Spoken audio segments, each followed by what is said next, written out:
Мына жерде біз Төкеңнің дастарханында отырмыз. Біз отырған бір сәрі, бірақ жұмысшылардың тамақ ішу режимін айтып беріңізші.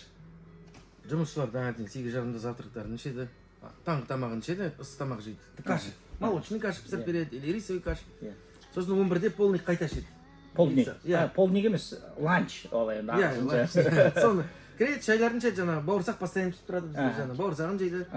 Сосын 1-2-ге дейін обед, жаңағы 5-те тағы кіріп жаңағы шайларын ішеді, жаңағы кеше 8-де ужин, 5 мезгіл тамақтарын ішеді осы жерде өздері. Осы ауылдан барып келіп жасайтындар бар, жататындар бар, комнаттары бар, қазір көресіздер, жуынатын жерлері бар.